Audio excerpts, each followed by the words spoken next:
Hare Hare, Hare Rama, Hare Rama, Rama Rama, Hare Hare.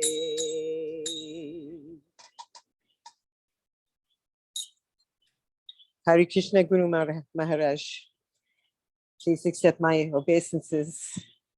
Glory for Srila Prabhupada. Haribol.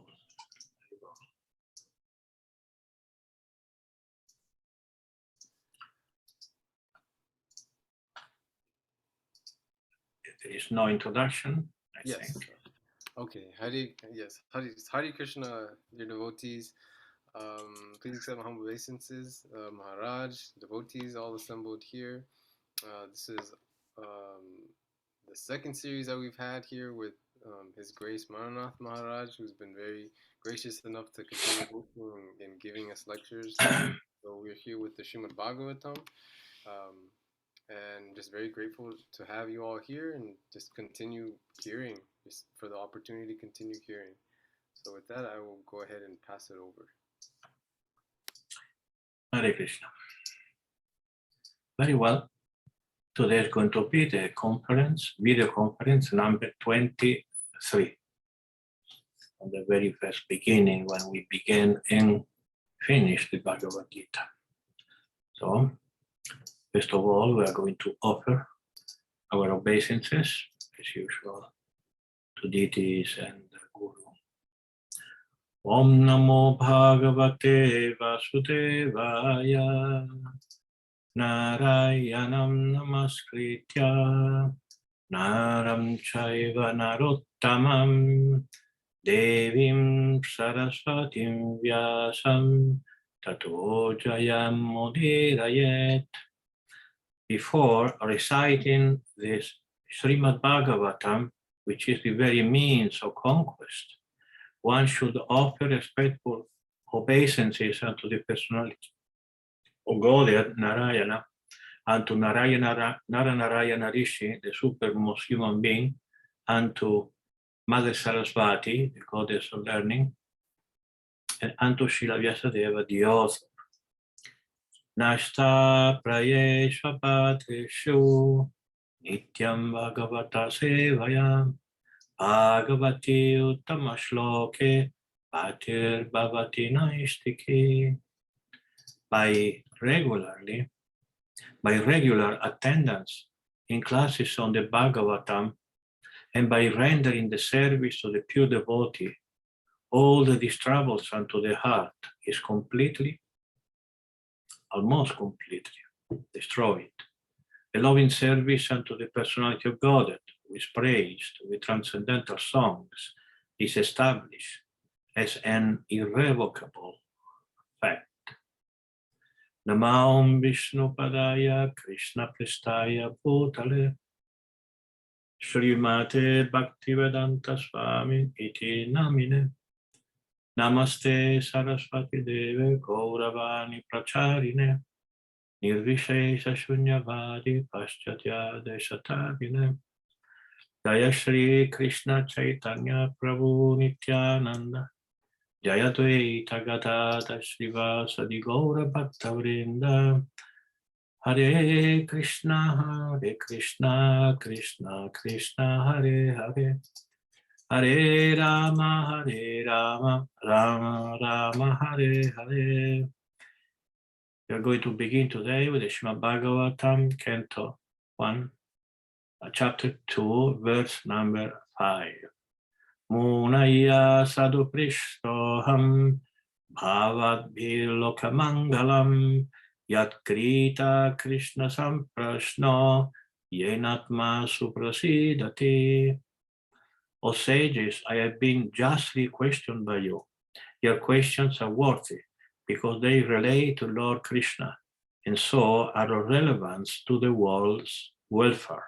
Only questions of this sort are capable of completely satisfying the self.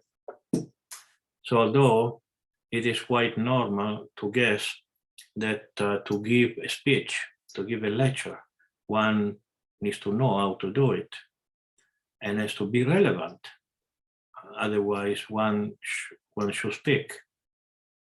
One of the name for a sage or for a devotee is Muni.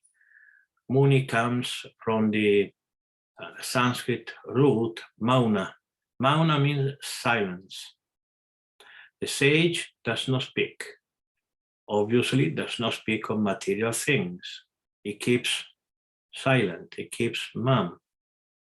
He speaks only when he can speak about Krishna. He can speak about things that are useful. So here we see something different.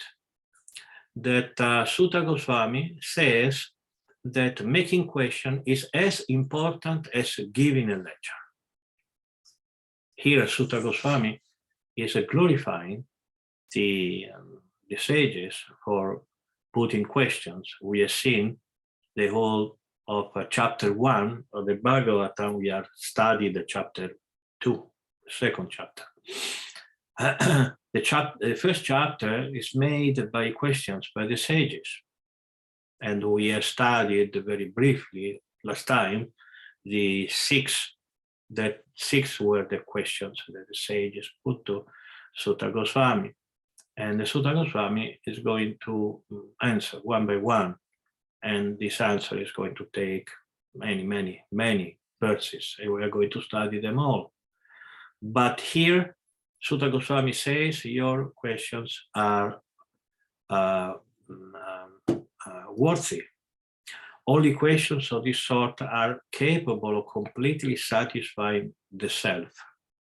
So those who come to Bhagavata or Bhagavad Gita, to any class, you should learn the art of making questions.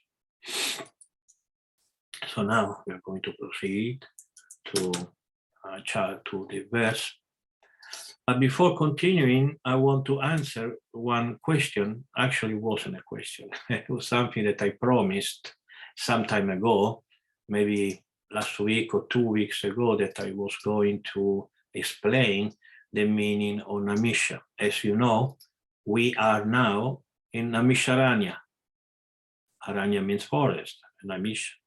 So I said, and I don't forget these kind of things, I promise you that I'm going to explain the meaning of Naimisha, and I'm going to do it now.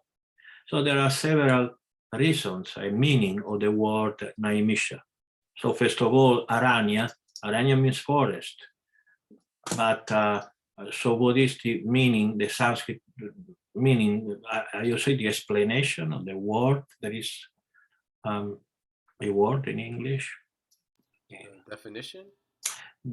Yeah, but there is a technical definition when we study the origin of a word.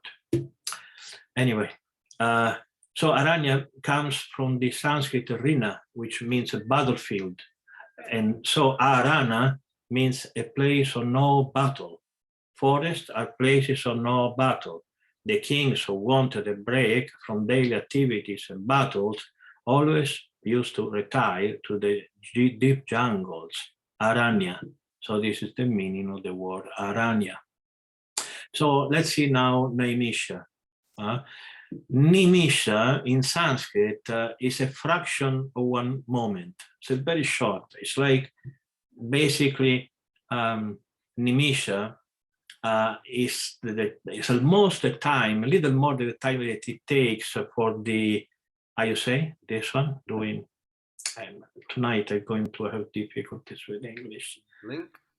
The battle of the eyes. When you do like, to blink, yes, the blink. There's a little more than blinking. One day I will explain the different divisions of those time in Vedic culture. And Naimisha is a blink, okay? So a story says that one time Lord Vishnu came in this place and he killed some demons in this place. And he did it in a fraction of a second, Naimisha.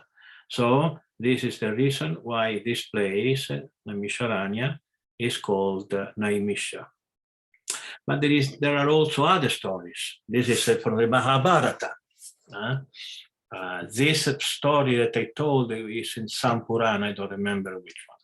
But this is directly from the Mahabharata.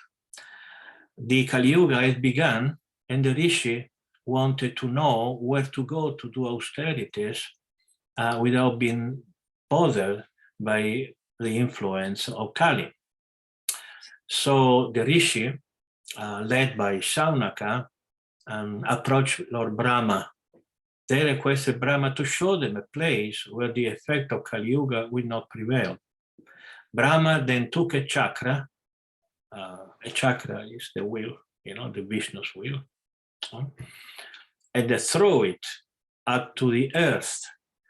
And he said that the place where the chakra will stop, because it was spinning, wherever the chakra will stop in the planet, there will be a place where Kali will have no influence.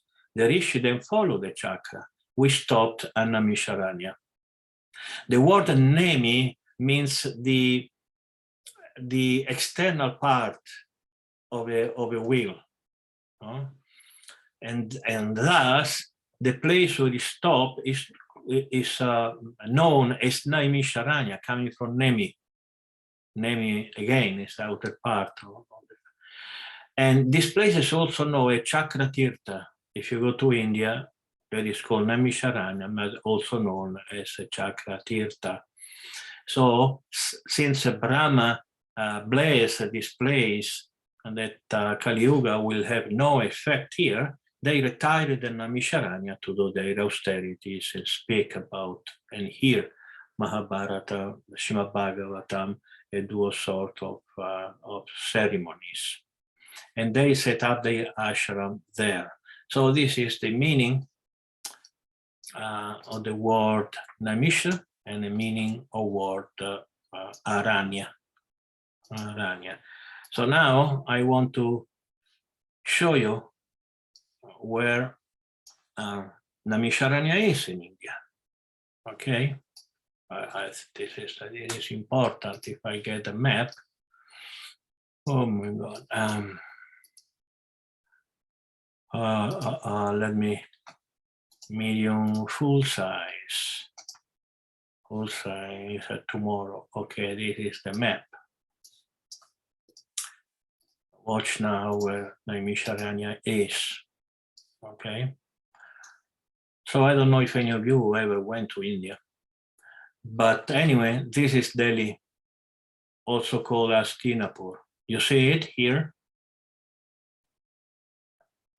Somebody answer me. You see it or not? Yes. Yes. Yes.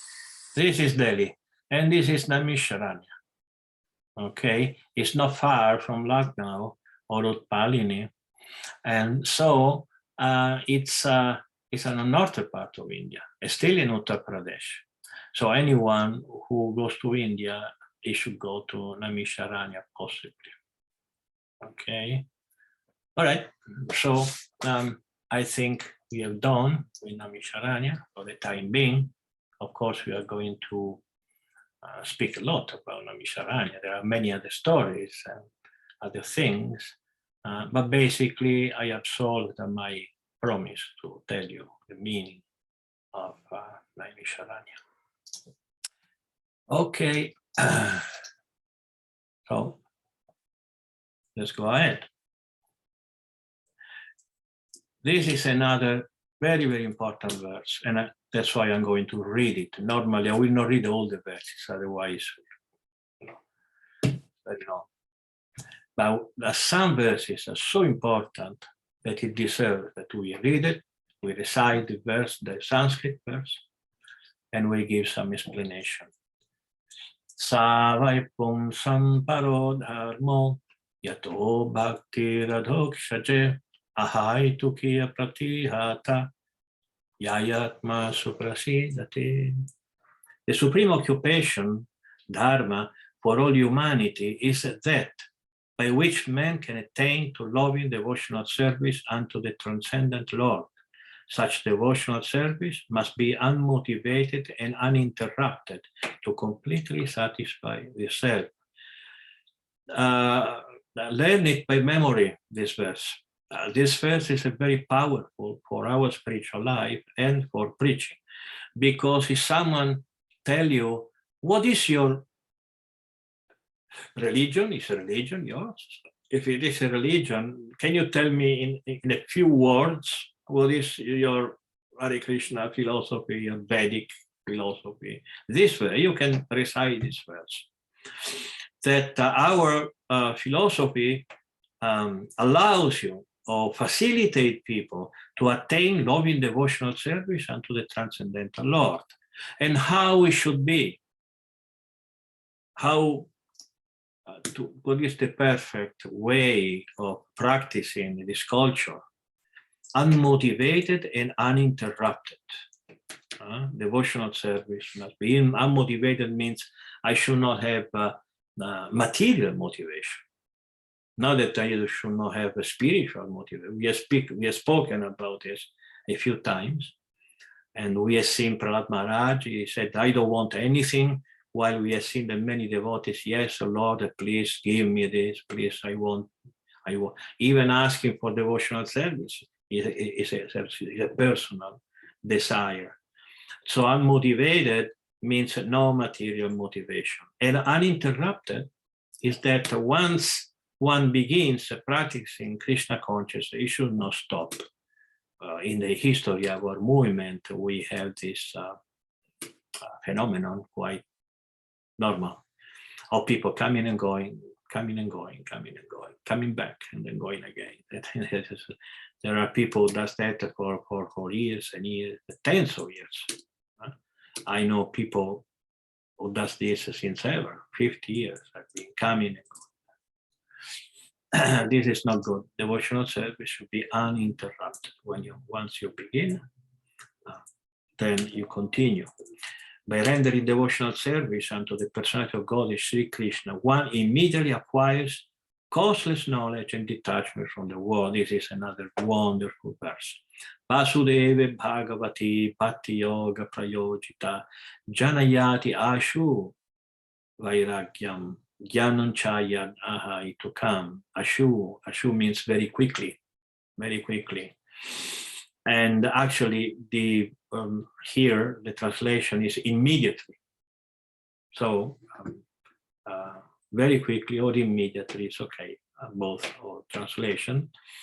And once one starts doing devotional service, studying the philosophy, immediately acquires knowledge. Before coming to Krishna consciousness, you didn't know about the soul. You didn't know about the eternity of the soul. You didn't know that God is where He is, what He does. This is knowledge. It's so our life completely changes when we come to know this truth. And detachment from the world. Detachment means once I start to experience the pleasure of knowledge and devotion to the Lord, one starts to see the material world as insignificant. Insignificant means nothing. Means nothing. Money and pleasures and whatever, that's nothing. Dharma svanushtita pumsam vishvaksena kata suyaha notpada yet yatiratim shrama eva ikevalam. This is another important verse. That's why I'm reciting in Sanskrit. The occupational activities a man performs according to his own position are only so much useless labor if they do not provoke attraction for the message of the personality of Godhead. Here, Sutta Goswami is making a point. The point is that what is really important in human life, and is dividing the activities which provoke attraction for Krishna and those things who do not provoke attraction for Krishna. So, Shrama eva ikevalam. Shrama means useless. Useless. Those activities, which means what you do, what you say, what you think, what you decide, everything, if does not provoke attraction for the Supreme Personality of Godhead, is a useless labor, shramaha, useless labor. And kevalam means completely useless. So Sutta Goswami is quite strong on this point. So we had to understand, he was talking to sages, he was talking to materialistic people that he has to encourage them. He didn't have to encourage. And of course, he didn't have to encourage us also, because we, if we listen to Srimad-Bhagavatam, it's because we want liberation. We don't want someone who told me, yes, okay, you can do this. No, he said, what you do provokes attraction for Krishna, good. Does not provoke attraction, Krishrama eva kevalam. Useless labor, entirely useless labor.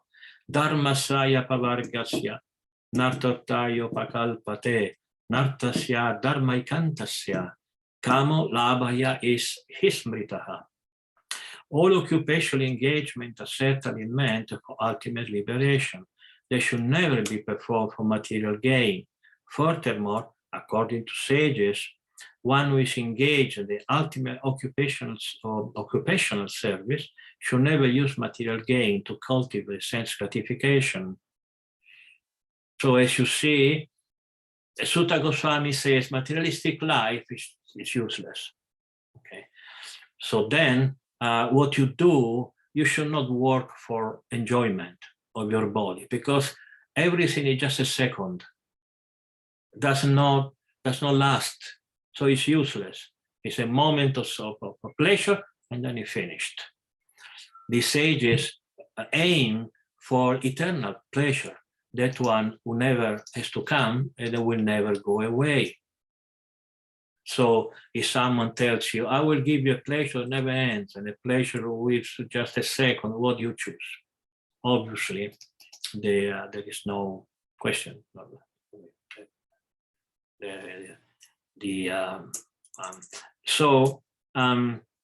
One should engage only for cultivate Krishna consciousness. I continue reading because these first verses are also, these verses are verses that I learned by memory. I know them, I knew them before I got old and my memory went away. I knew them all by memory. That's why when I see them, I want to recite them just because it's a pleasure for me to recite them. Kamasyanendriya pritir labo jivetayavata. Jivasya tat prajigyasa nartoyas cheha karma bihi. Life desire should never be directed towards sense gratification. One should desire only healthy life or self-preservation, since a human being is meant for inquiry about the absolute truth. Nothing else should be the goal of one's work. So beautiful, beautiful verses, so clearly, philosophically important for us. Sutta Goswami is telling us, it's instructing us how to live, that a human being is meant for inquiry, the absolute truth, and then live as a devotee. Then the first part is answering a question. Then I should not eat, I should not sleep, I should take a physical activity. No, one should decide only healthy life. So that means that that we should eat, we should sleep, we should have a nice house, we should have, but just the necessity, just the necessary. We shouldn't strive for the bigger house. Or if what you have is enough, be content with that. Don't go around wasting years of your life to get something more than what you have. Padanti tattva vidas tattvam yajnanam advayam brahmeti paramatmeti bhagavan iti sabdyate. learned transcendentalists who know the absolute truth call this non-dual substance Brahman, Paramatma, and Bhagavan. Oh, Bhagavan. Here, in the verse 11, Sutta Goswami is describing the Supreme Being.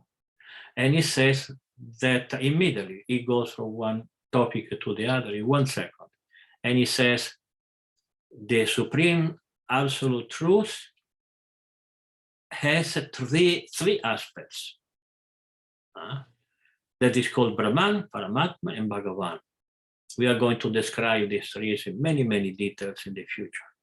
Now, Brahman means the energy, just like we have energy. We speak, this is an energy. We hear, this is an energy. We think, it's an energy. We decide, we love, we hate.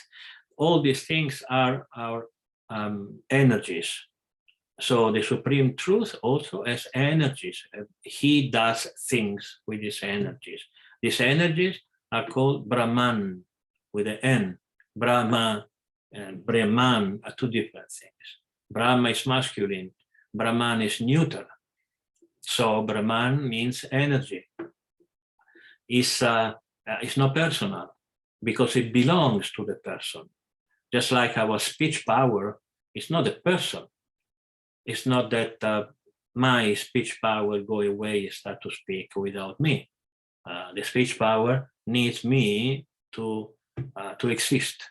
No? So in Paramatma means he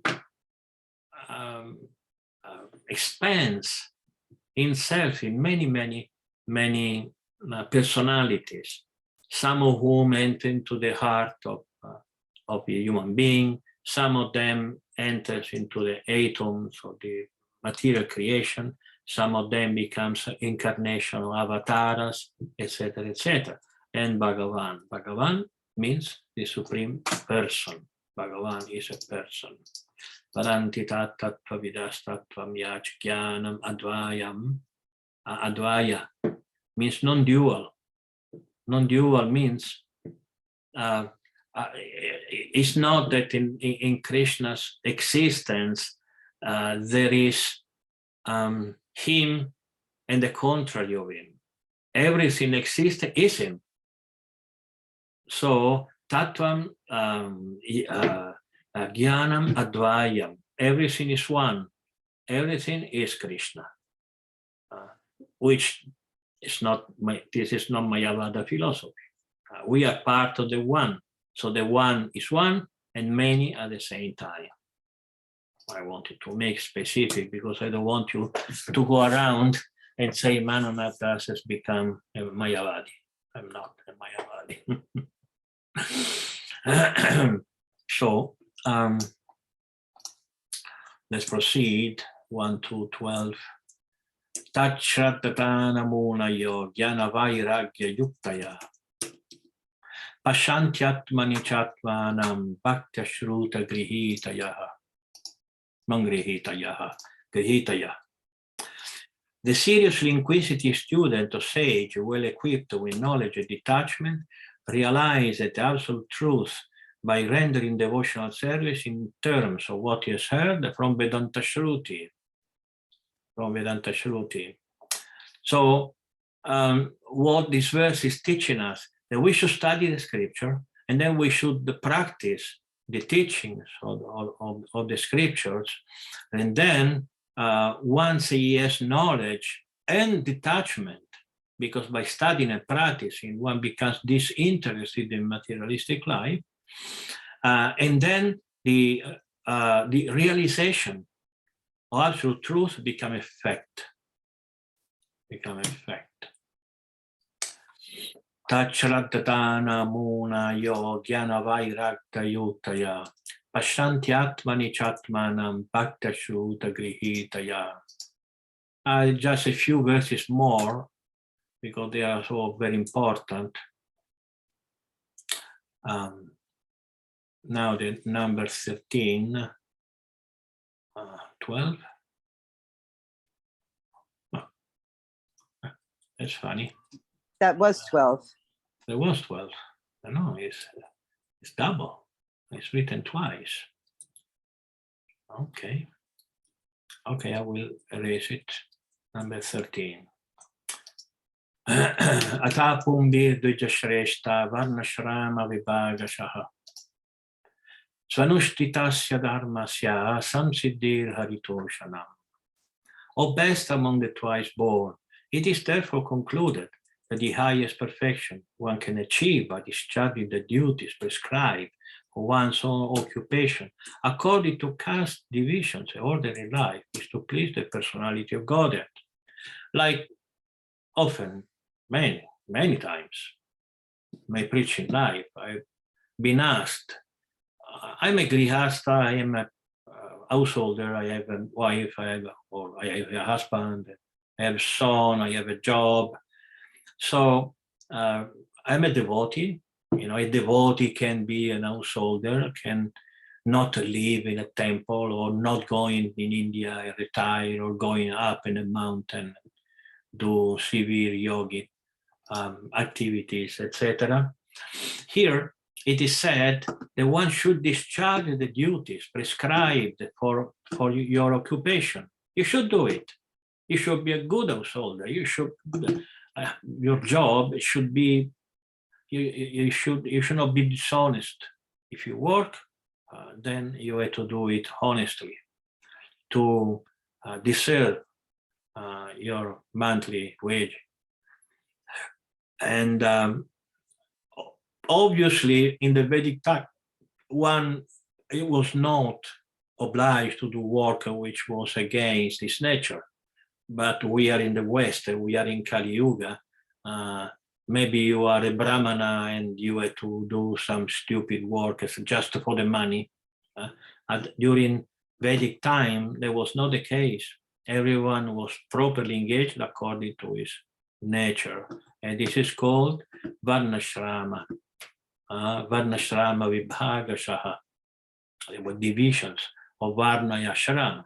We are going to talk about Varnashrama in the future. So, and but you should add Krishna consciousness to your life, just like each of you. You go to the temple, you do some service, you chant Hare Krishna, you have an altar, you read the scriptures, and this is good. This is how we should live in Krishna consciousness. So we continue we continue. Tasmad-dekena manasa, number 14. Tasmad-dekena manasa bhagavan sattvatam patihi shrotavya kirtitavyascha yeya pujyascha nityada. Therefore, with one pointed attention, one should constantly hear about, glorify, remember, and worship the personality of God, who is the protector of the devotees. So very practical instructions. Okay, you are an householder, you got a job, you have to work, it's okay. But then you should constantly hear, just like you are doing, you come to Bhagavatam class. You should glorify the Supreme Personality of God by chanting Hare Krishna, for instance. That is glorification. You should remember when you come to classes, when you chant Hare Krishna, when you go to the temple, you remember Krishna, and then worship the personality of God. That everything we do is worship. Otherwise, why we chant Hare Krishna and not somebody else? Because we worship Krishna and not the other one. So worship means that we give our entire attention to the personality of Godhead. Okay, number 15. Yadanodya sinayukta karma grantini bandhanam chindanti kovidastasya kona kurya kataratim. With sword in hand, intelligent men cut through the binding knots of reactionary work, karma. Reactionary, it gives a reaction. By remembering the personality of Godhead. Therefore, who will not pay attention to his message? So why we are not millions in this moment in this conference? You are not millions because they don't want to pay attention to this message. And so they are losing a great opportunity. Karma is like a very complicated knot. So sometimes, just like when we have, especially women, when they have long hairs, they become knotted. So sometimes it's impossible to how you say, to Undo the knot, and you have to cut them. So it is, this material world is so complicated. You have to cut the knot of reactionary work, karma, by remembering the Supreme Personality. Sutta Goswami said, actually, Krishna consciousness is very simple. Only 2 instructions. Always remember Krishna, never forget him. That's all.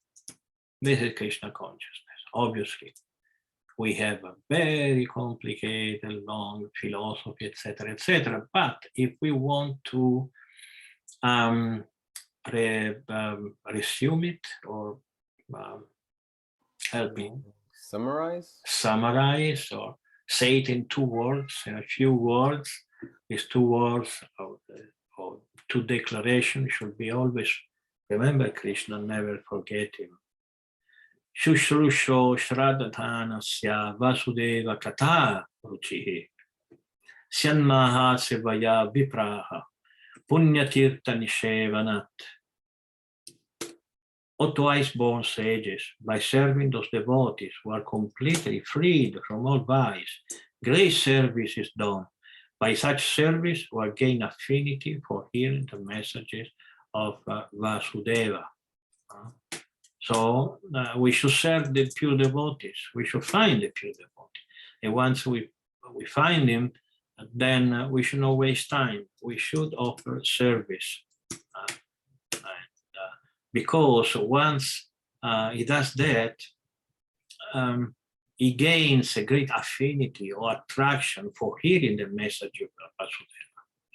See, in the Bhagavad Gita, there is a very, very, very famous verse. We don't tire to recite it, where it is said how important it is to accept a spiritual master, which is Tadvidhi Pranipatena 1, Pariprashnena 2, Sevaya 3, Upadeshanti 4. So 4 activities are the main activities of human life. Tadvidhi Pranipatena, you should look for a spiritual master. Second, you should make question, pariprashna. Pariprashna means make question. And seva. And seva means doing service. And then upadesha, which is initiation. So what is the difference between why one should make questions and why we should give service? Because by making question, one gains knowledge. And by doing service, one gains mercy. Without mercy, you don't know anything with knowledge. Knowledge is not all in all. Knowledge must be blessed with mercy. And the mercy comes from accepting those devotees who are completely freed from all vice, etc., etc. This is what the Bhagavatam and the Bhagavad Gita says. Once one is knowledge and mercy, his knowledge activates itself. Otherwise, it's like a seed. You put it there, but if you put water and you don't put the sunrise, etc., sun rays, etc., nothing comes out of it. So even if you study, but you don't get the mercy of a pure devotee, then the knowledge does not activate and remains a good philosophy. You know a lot of things, but you don't do much in terms of spiritual life with that. And so what about Upadesh? Upadesh, you are connected with the Parampara. Without Upadesh, initiation, you are not connected. You are a devotee.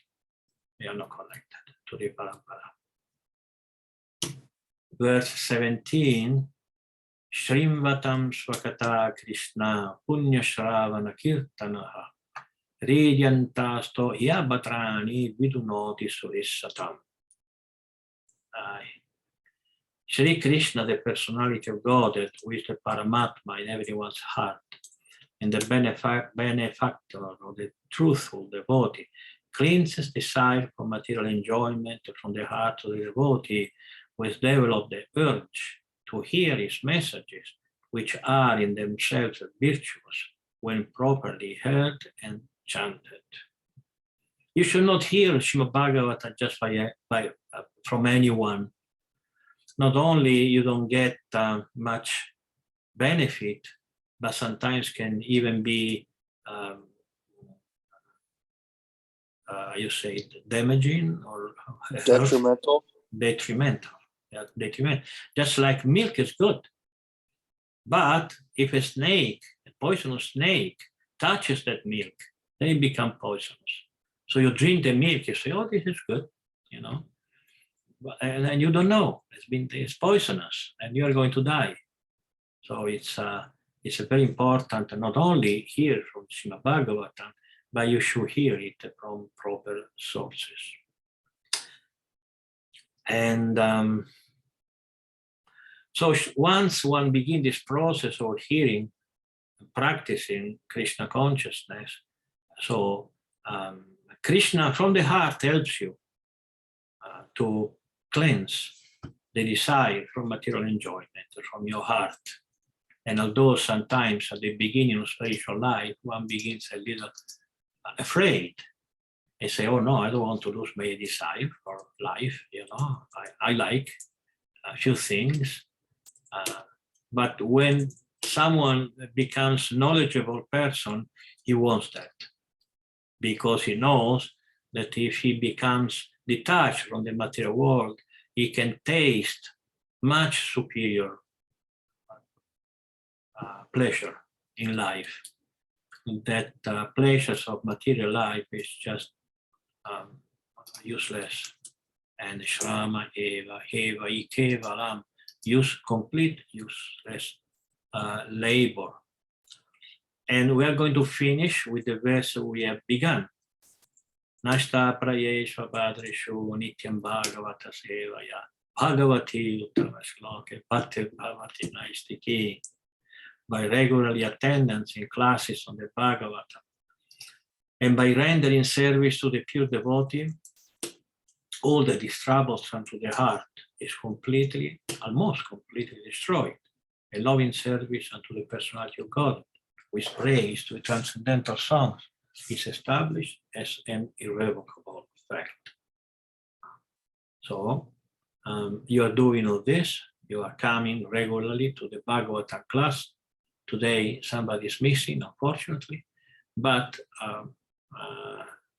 normally you should come every week to our Bhagavatam class. I feel a little tired right now physically, so I need to rest a second. So I think we can have some question, please, so I can rest a second.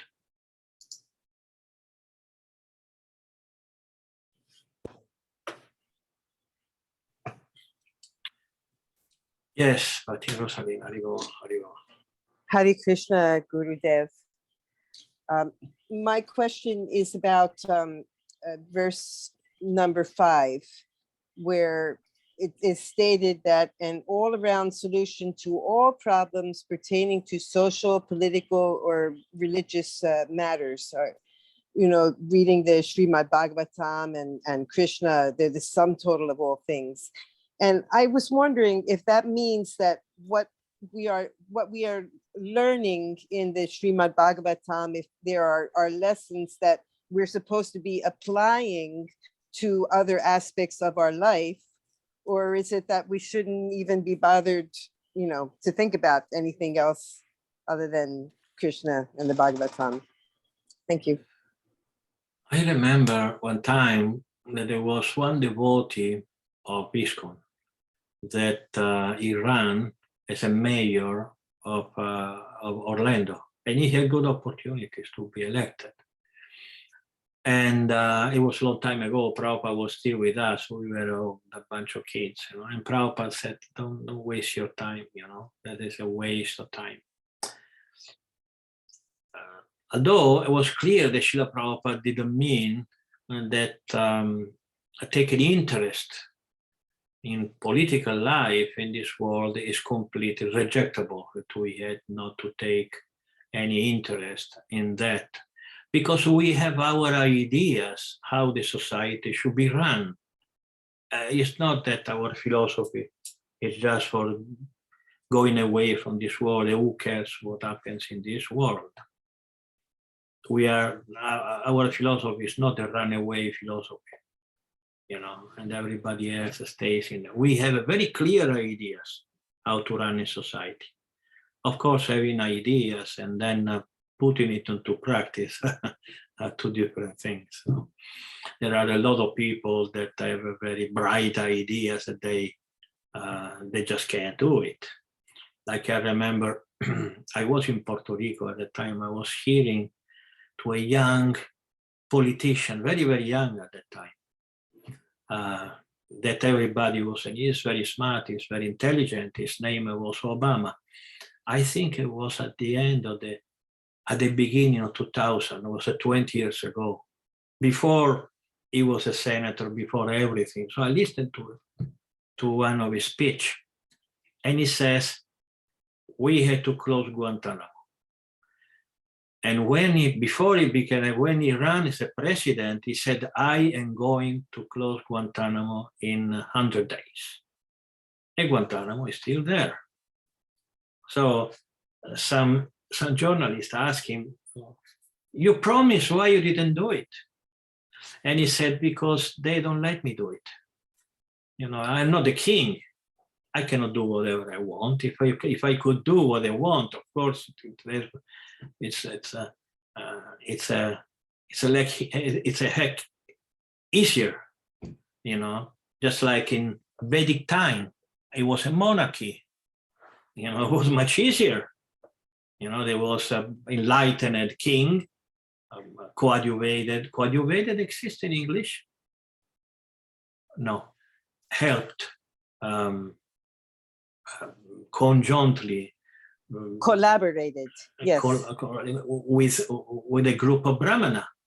Yes. Every temple should have a Brahminical council, you know, and we should have a temple president, and we should have a Brahminical council, so that the president or the king acts in an effective way based on wisdom that comes from the scripture, that comes from realization, that comes from philosophical understanding.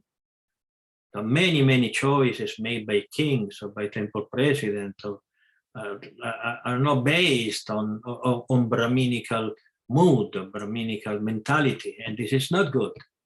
This is not good. Then our movement becomes something else. So we have our idea how a society should run, but will they let us do it? You know, will they let us run a society according to Mahabharata and Vedas and Ramayana and Puranas and Vedangas and Upavedas and Upanishads? They will not.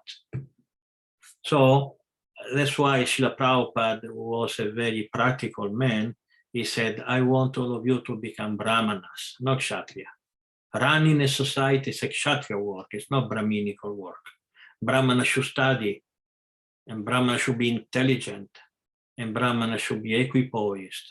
This is the work of a Brahmana. So then when it comes to the point, it comes the moment of giving advices, he can do it in the right way. He can give the right advices. Should we desire to run a city or country, or maybe, yeah, maybe, but we had to be ready to accept a lot of compromises, because we cannot oblige people to do the right things. We are not Talibans. We are not going to kill people if they eat meat. You can't do that. You know, material world is a place for degenerated or degraded people. So they need the material world. You cannot transform the material world, because otherwise demons say, okay, you know, either I went away from the spiritual world, I came here to enjoy materially, and now you are transforming the material world in Vaikuntha, and where do I go? Give me a place where I can stay. This sounds like a joke, but it's not, because this is exactly what happened. In the Srimad-Bhagavatam, we are going to see when we arrive at the verses that Maharaj Parikshit, when he saw that the incarnation of Kali was killing a bull, he wanted to kill him. And he told him, you cannot stay in my kingdom. And he said, I have to live somewhere. So give me a place where I can stay. And he said, okay, go wherever there is wealth, money, he said. And money or capacity of doing things without Krishna's mercy, this is where materialistic life starts. So if we run a society, we can't go away and cutting people's head because they eat meat or because they do this or that. We can't do that, because even demons need a place to stay, because they are demons, they need a demoniac place. Are we ready to accept this kind of compromises? You know, I personally, I would have problem, you know, to keep, maybe not the butcher houses, maybe they should be closed. You know, if you want to eat an animal, you kill it in your house, you do whatever you want. But will I give, I would personally, I would have some conscious problem. So again, and definitely, should we decide to run a society, cities, countries? Maybe we should. Maybe we should decide it. They will not let us do it, but maybe we should. It would certainly be better. But we need very intelligent people. We don't need kshatriyas. We don't need politicians. We need brains. We need brahmanas behind the politicians. You know, politicians, the work of politicians is very easy. If you lie, you are good. This is what a politician does. He lie. He will tell you, we are going to do it. You know that they are not going to do it. They just want your vote. And why they want your vote? For money and prestige. That's all. After you voted them, are they obliged to do what they promise you? They won't care less. They won't care less, because they got what they want. And you are just a useful fool, that you are being fooled in believing what he said. And majority of people in this society are fools. They are not a brain. You know, you are tell them, they are told, oh, the vote was false, and they yes, like army of idiots. No, yes. No, because we were told yes. And this is the big army of fools, just no brain. They just will follow the.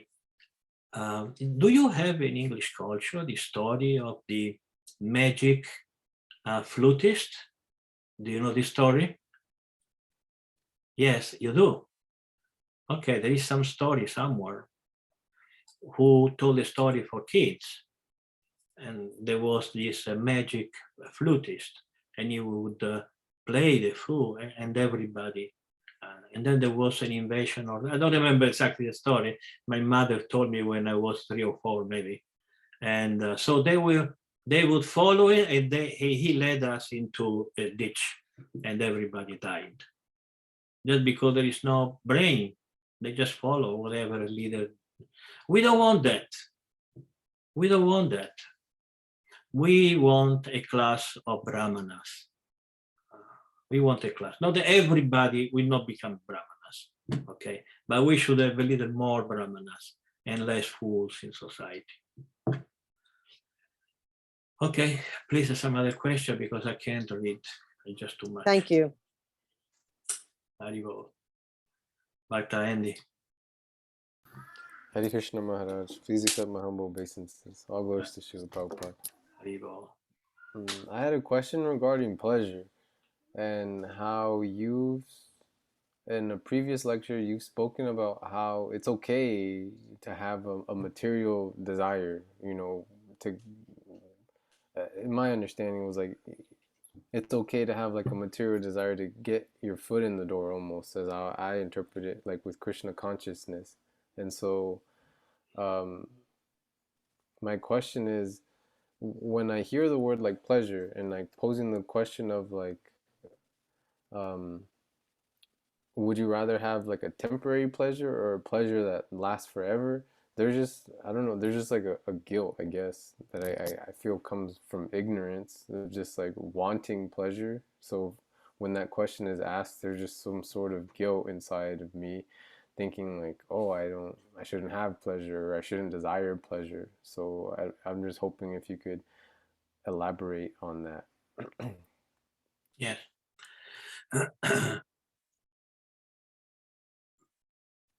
Where the desire for pleasure comes from,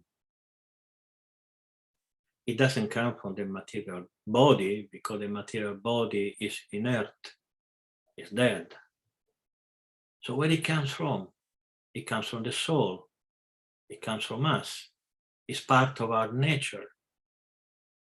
So how can we not desire something that is natural, spiritually natural? We are made of much more complicated than that. You know, fundamentally, we are made of three characteristics: Sat, Chit, and Ananda.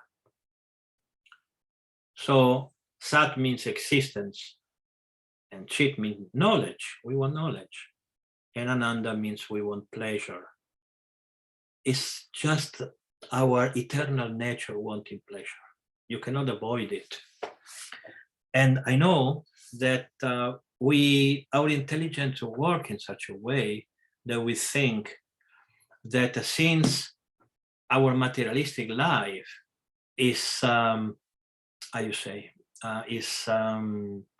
characterized by continuous and most desperate search for pleasure, then we should do the opposite.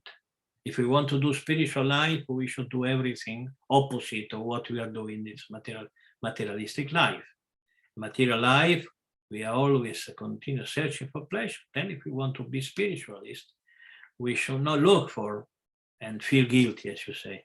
You know, this is not correct, because it's just impossible not look for pleasure. It's part of our nature. The secret of life is looking for the right pleasure, not looking for avoiding pleasure. Because again, excuse me, repetitions, you know, you'll be defeated if you try to say, no, I like this, I will not do it just because I like it. I like to go to the temple. No, I should not go to the temple because I like it. Maybe I should go in a temple where I don't like to go. This is more spiritual because I don't like to go to that place. I should hear to classes of devotee that I don't like to hear. That is more spiritual than participate to classes of a devotee that I like to hear. This is not correct. It's just we had to identify that pleasure which corresponds to our spiritual nature. This is the secret. Like, do you like to eat? Who doesn't like to eat? So it is correct to eat should we eat only things that we don't like? Why we should do that? Yes, you should eat that you like, but you should offer it to Krishna. First of all, you should make sure that your liking corresponds to Krishna's liking. And you should study the scripture. They say, I can eat this, I cannot eat that.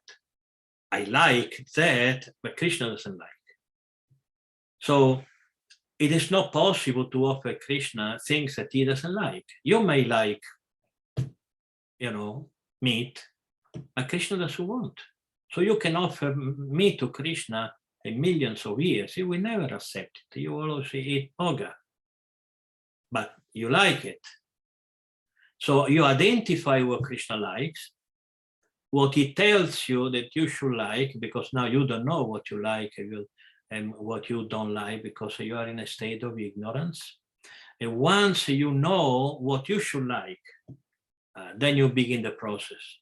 And once you develop some finer taste, then you like it. And yes, we should look for pleasure, but it should be a spiritual pleasure. When you read books because you like it. It is correct or not? Of course it's correct. There are some philosophies in this material world who say something similar. We should renounce everything, just like we talk a lot about renunciation. But our renunciation is different from other philosophies, renunciation, or other religions, renunciations. There are renunciants who they beat them with the whip, This is common in Christian culture. We don't do that. Because they had to suffer, and suffering gives you renunciation from the material world, because you identify your suffering with the body, and then you start hating the body because it gives you the pain. This is not the proper process. The proper process is to be more enjoying in Krishna consciousness. We should have a wonderful feast in the temple with a lot of samosa and pakora and whatever Krishna's blessings of good prasada. They should be offered to Krishna, and this is okay. Because if we start to identify pleasure with Krishna consciousness, then we'll be attracted to Krishna and repulsed, rejected, you say, repulsed? Yes, repulsed. Repulsed of material life. This is the positive process. The positive process is not to suffer, it's to enjoy in Krishna consciousness. It works better. It's not that you suffer in this material world, you automatically are attracted to God. You start hating God. Why? Because he put you in a situation where to go back to him, he has to suffer. You become a demon. Because you say, well, why? For Christ's sake, they will say, I had to suffer to get back to you. So in our philosophy, we enjoy to go back to Krishna, but we enjoy spiritually.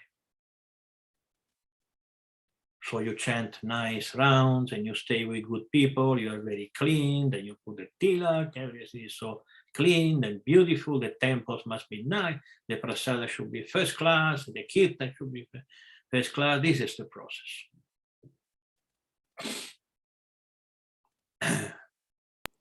Could I add to it a little? Okay. Well, it feels like following the process though, yeah, it feels like following the process though can sometimes, the process of purification can sometimes feel like suffering though, where in a sense of like, the mind is conditioned to enjoy material things. Like my mind, that's just what my mind is conditioned to right now. And so that not being able to do that and then trying to steer it to somewhere else can cause that kind of friction and tension, and it's not always pleasant. So I don't know if you can add to that. The suffering does not come from the process. It comes from the attachment or the counter process of materialistic life. That's why you suffer. Because if you would be able to become detached from materialistic conception, from materialistic attachment, from materialistic identifications, etc., you will not suffer. So if you had two things that come together and causes problem in your psychology, in your psyche, you don't eliminate the positive thing, you eliminated the negative. So suffering comes from the materialistic side and not from the spiritual side.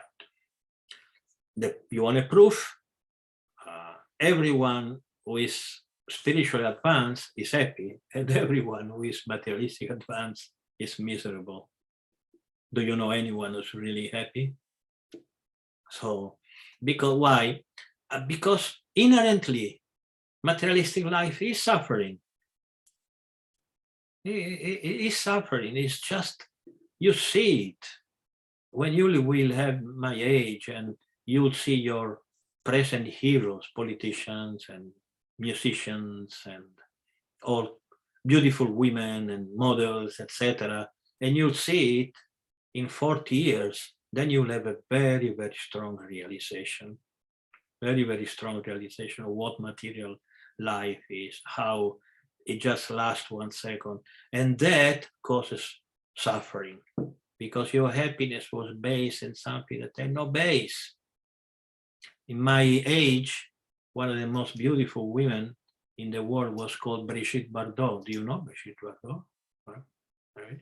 Rosalind, who is more or less my age, must know her. But Andy, they didn't know. She was very beautiful. You had to see her now.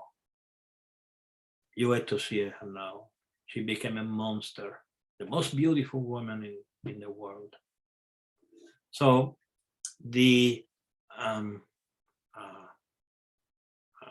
it doesn't take much intelligence to understand where the suffering lies and where the enjoyment lies. You know? Spiritual life is enjoyable, materialistic life is miserable.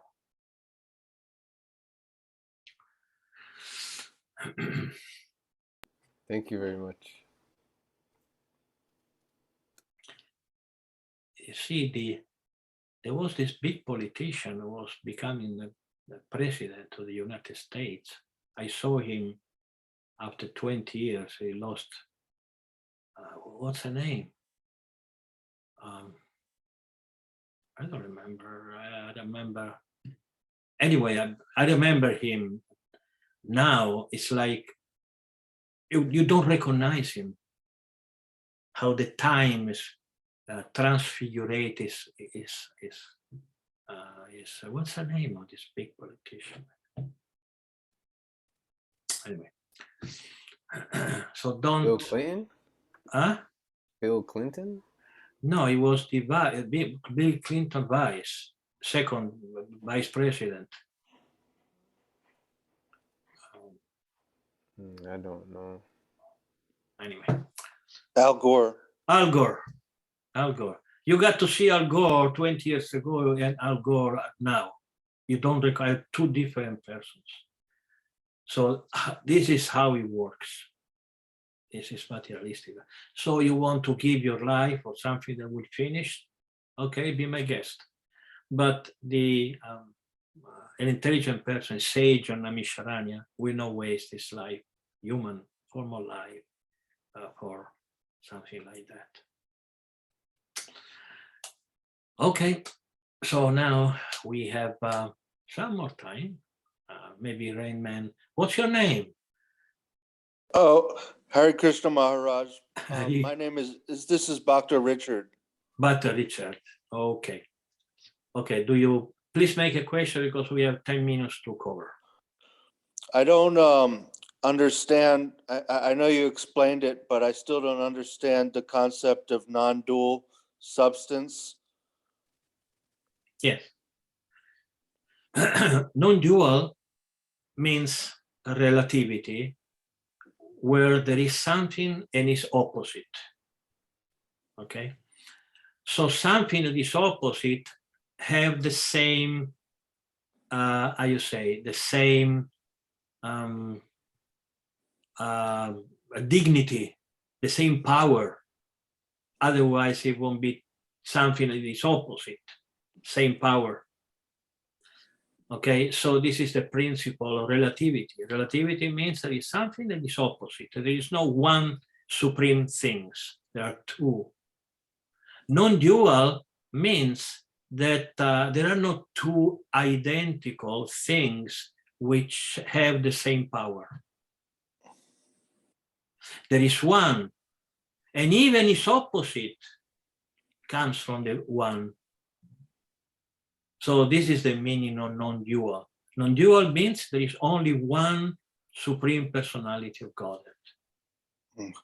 Is the origin of everything. We studied many times the characteristics, and like Janmaya Sayatanvaya Taratachate Shavigyasarat Tene Brahmaridaya Dikavaye Muyanti Yasuraya Tejovari Mridam Yata Vinimayo Yatra Tisargom Risha Dannasvena Sadani Rasta Puhakam Satyam Param Dimahi.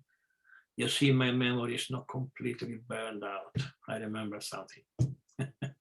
This is the verse number 1 of the Srimad-Bhagavatam, so please go read it, and you will see what non-dual means. It is the origin of everything that exists. There is no, like, there is God and Satan with the same power. Satan comes from God. So God is absolute, and the other one comes from him.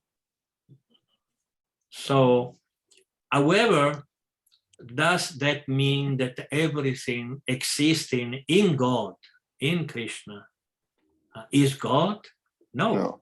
There is God, and there is his, maybe using a simple word, is manifestations. But they always come from the one. So that's why our philosophy is called Achintya Bheda Abheda Tattva. Achintya Bheda Bheda Tattva means one and different at the same time. So one, the supreme absolute truth, is one. At the same time, it becomes many, but he becomes many. It's not that the many are God. No, the many comes from God. This is our philosophy. Achintya Bheda Abheda Tattva. I just have a quick question. I know you mentioned God and Satan. I know we don't believe in Satan, right? Well, depends what does it mean, Satan? Like the devil? I don't know what the devil means. The devil means somebody works against us, wants to make us suffer. Not really, because this idea of the devil is something that could assomigliare, come si dice? How you say that?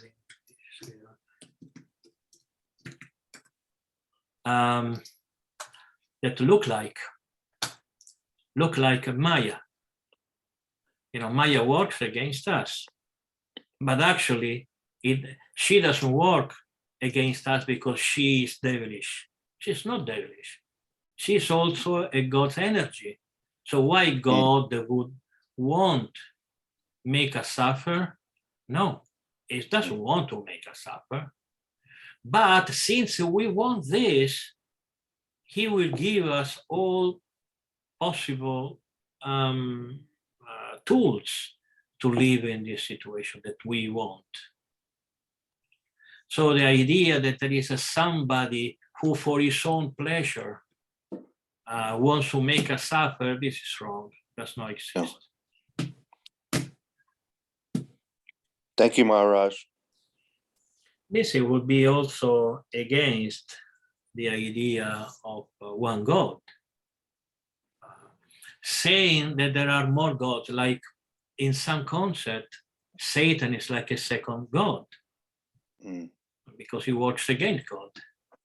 So why God does not destroy him? Some say, no, he cannot destroy him because Satan is almost as powerful as God. So that's why God, this is stupid, this is stupid. There cannot be two gods. Saying there are two gods is tantamount to say that there are no gods. There is no gods.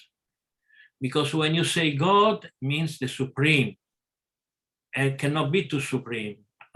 Because it just, from the logical point of view, they cannot be too infinite or too omnipervading. Omni is omni. Omni can be only one. Infinite only one, because there is once you are infinite, there are no other space to have another infinite. If you are too infinite, means that both the infinites are not infinite, and they are finite. So there are some philosophical or religious concepts that just are against very elementary logic, and we had to learn to defeat them. There's only one God. There is no counter God. Thank you. Much pleasure. But Andy. Hare Krishna. This question wasn't really in regards to what we went over today, so I hope that's okay. Okay. Okay, so from the Bhagavad Gita, where Krishna is addressed as Hrishikesha, I think for the first time, Prabhupada in the purport mentions that as a devotee begins practice, as in Krishna begins to control his senses up to the point where the devotee is pure. He's a pure devotee, and Krishna has like absolute control of his senses, if I'm remembering that right. I was hoping that you could elaborate. What does that mean for Krishna to begin controlling our senses? I'm confused on what that means. Well, the senses are ours, and we had to control them. Of course, Krishna will help us to control them. But it's not that Krishna from Goloka Vrindavana, like a puppet, he says, okay, you don't do this, you had to do it. But since he is in your heart, he will help you. He will help you. So how can you control your senses? By Krishna consciousness. By being Krishna conscious, then Krishna control it in an ideal sense. But at the end, you have to control it by Krishna consciousness. Rishika means senses. Isha means controller. So how do we control our senses? By experimenting a superior pleasure. If you like it, if you like more in Sunday to go to the temple, then you will go to the temple. Because if you won't like to go to the temple, you can go by sense of duty 1 time, 2 or 3, 4 times, then you stop. Because you cannot do the whole of your life something you don't like. All right? So it must be the pleasure of Krishna consciousness that helps you controlling your senses. And that takes time. It's not that theoretically it can be 1 second, but practically it's never happened 1 second. It takes time. It may take a year, it may take lives. But this is the process. By experimenting a superior pleasure, this is a verse of the Bhagavad Gita, you will be able to control your senses. Just like when Arjuna says to Krishna in the Bhagavad Gita, I want to control my mind, but it seems impossible. It's like controlling the wind. You cannot control the wind. So Krishna says, by practice, and in other words, I say, by experimenting superior pleasure. That's why Srila Prabhupada and all Vaishnava culture in general is so full of nice things, like chanting and dancing, and music, and all these kind of things, and books that tells you how Krishna plays with the gopis, etc. Any other philosophy, any other religion is full of hells and you suffer. In our philosophy also there are hells, of course. But basically it's not, our philosophy is very much concentrated on the positive things. The things will help us to develop attraction to Krishna consciousness. And the fear of materialistic life and health, etc., should be there because they exist. So we have to know that they exist. But they cannot be the fulcrum. I cannot be the fulcrum of our philosophy. So we speak every time we say material life is miserable. We have to say it because it's true. But I cannot do a class on how miserable materialistic life is. You know, I have to explain how beautiful Krishna consciousness is. Okay, so we have 1 or 2 questions more. Maybe Cassandra can come out of his hiding and say something, and then we'll close. Before you do the other 1 or 2 questions, final 1 or 2 questions, I want to tell you that I had to suspend working on the Italian version of the Nandagram book, which we are going to love when we'll have it in English, absolutely love. Because we are redoing our Mahabharata in Italian. We try to publish it in hard copy, and Amazon does not accept it because of problems of impaginazione or layout. Then I had to redo it. I did it again. It's too big. It's more than 600 pages. So we are going to have in 3 or 4 days, I will have finished Mahabharata in Italian into volumes, like in English and in Spanish. Also, we have ordered the Mahabharata in English. Only one of you wanted a copy, apart from Bhatta Andy, of course, and Cassandra. So I ordered only 3, one for my library, the second for Bhatta Andy, who worked very hard to give us a nice Mahabharata, and the other one for Bhattina B. And so this is the news. Not that you are concerned much because it's in Italian, but I think you should know what I'm working on. Okay, back to Cassandra. Hare Krishna Maharaj, please accept my humble obeisances. I personally enjoy when you share your news. It keeps it personal, so I really enjoy it. Thank you. But I had a question. So you were talking about desiring pleasure, and why is it that the Mayavadis, I'm sorry, let me make myself more clear, that the spirit, it's natural to desire pleasure. Because you were saying that that's where it comes from, because matter, the body is just dead matter, so it doesn't come from the body. But then why do the Mayavadis try to renounce desire if it's natural for the spirit? Because the idea of perfection, spiritual perfection, is not a personal perfection. You cannot divide, I want to use more proper, you cannot split person from pleasure, because it's person is a person. A person has the desire of pleasure. So their perfection was to renounce personality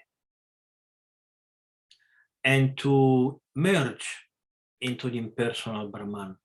And since the Brahman is impersonal, there are no person, and then there is no pleasure. Everything that is personal for them is Maya. That's why they are called Mayavadi. Mayavadi means neti, neti, neti, neti. You know, neti, na, iti in Sanskrit. Na means not. And iti, this. Neti, neti, neti. When you talk to them and you say this and this, and they would say neti, neti, neti. This is false, this is false. This is what it's like to be present in a class with a Mayavadi. This is not true, this is not true. So that's why they are against pleasure, because where they want to go, there is no pleasure because there is no personality. They want to destroy their personality. They want to merge into the Brahmajyoti, the supreme light, the supreme personality of God. That's light. That's why.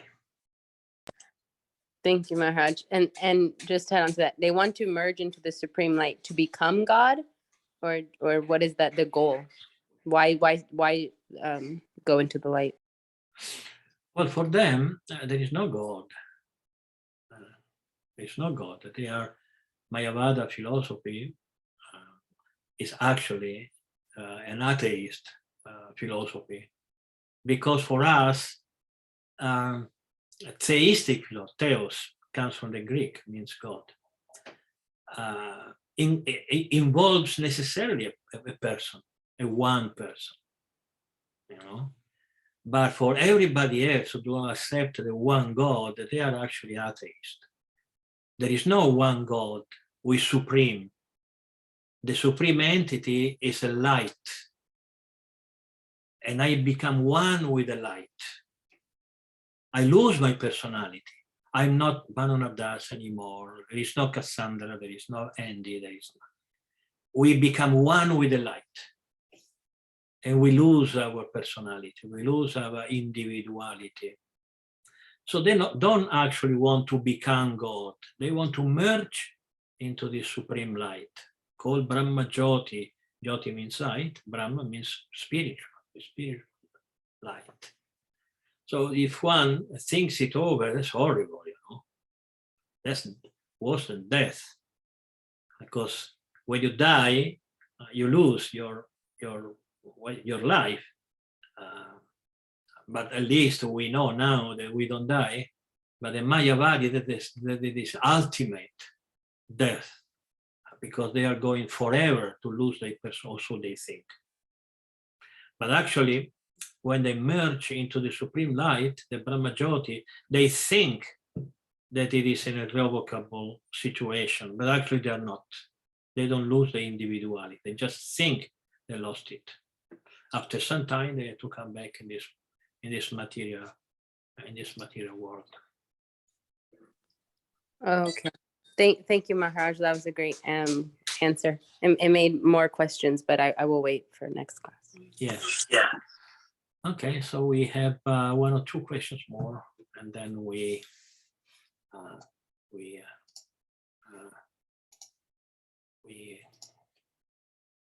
stop, and we resume next week. For those of you who speak Spanish, tomorrow I'm going to have my video conference in Italian, and after tomorrow in Spanish. Okay, Bhattendi. Hare Krishna. So my question was, I don't remember the number of the verse, but where it said by knowledge and practice, I don't think this is verbatim either. By knowledge and practice, one realizes that absolute truth as a fact. I was hoping if you could elaborate on that. What does it mean to realize? Yeah, can you say it again, please? Yes. By knowledge and practice, one Okay, yeah, say. Oh, one realizes that absolute truth as a fact. Yeah. Yes. We have a tendency, until we don't realize things, we think that this is a nice philosophy. You know, it's good to hear philosophy, you know. And so many people go to classes of philosophers and poets and like this. Or religion. We go to a mass and we hear it.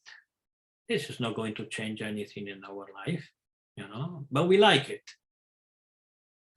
So, and we have the difference between philosophy and Krishna consciousness, that we don't preach a philosophy, we preach a way of life.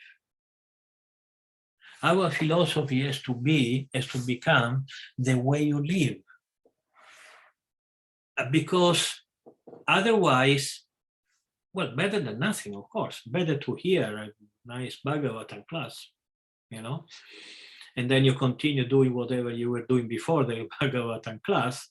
But if you want to take the full advantage, then a Bhagavatam class should become part of your life.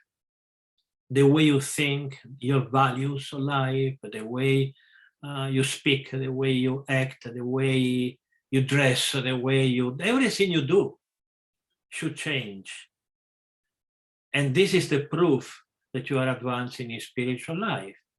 That visibly, I speak a lot about this, visibly you are changing.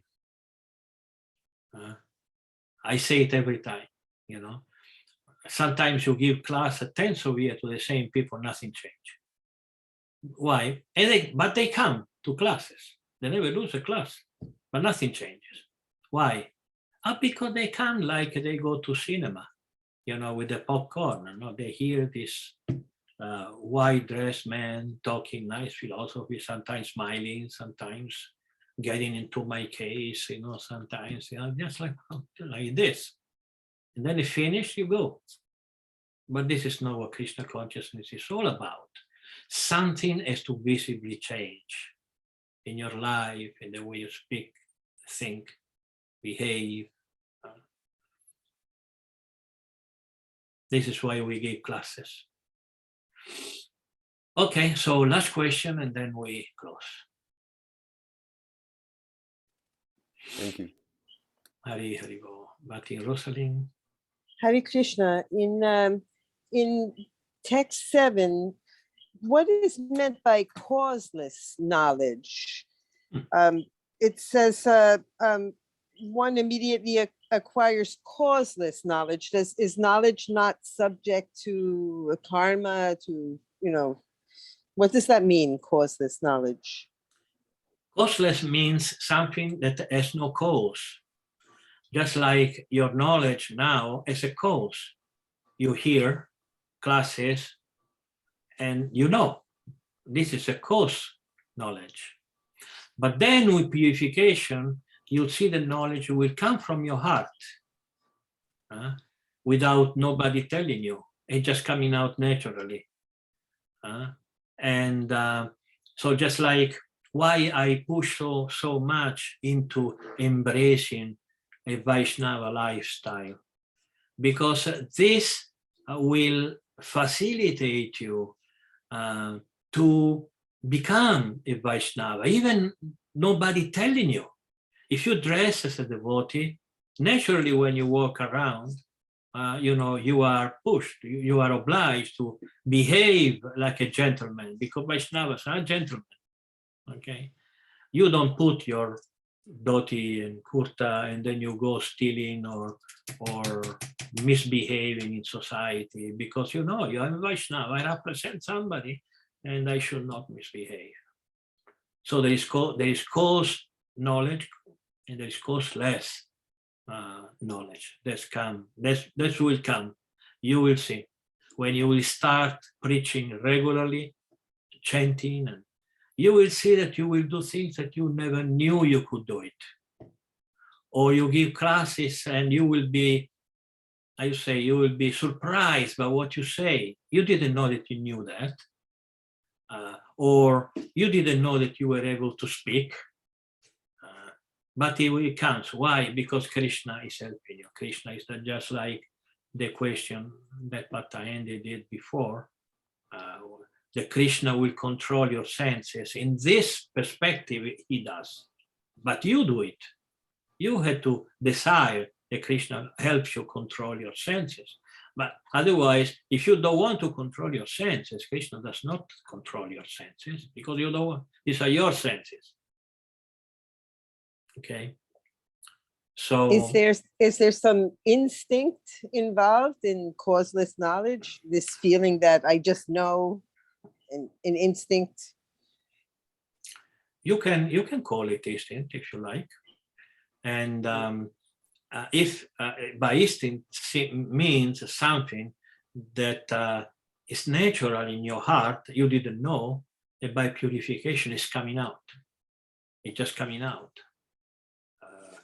Instinct, maybe it's a good word, you know. Instinct is natural, just like a dog barks. Nobody tell him to bark, but he does just because he's a dog by instinct today. So if we advance in spiritual life, then we speak, think, behave like Vaishnava, because by nature we are Vaishnavas. Very good. Thank you. Thank you so much. Okay, I enjoy very much giving Thursday classes with you all. I hope that I'm sorry that I don't read more, but just can't do it. You know, it's very difficult for me to read.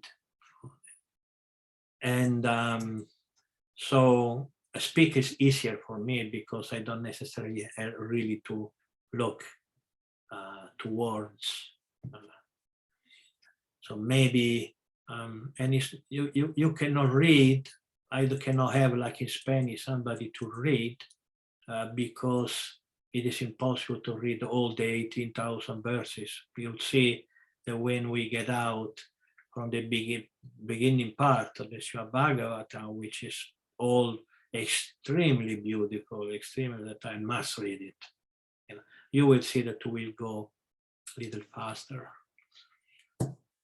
Okay, so thank you very much. All glories to Srila Prabhupada. Hare Krishna. Hare Manonatha Krishna. Maharaj ki jai. Hi, Jai.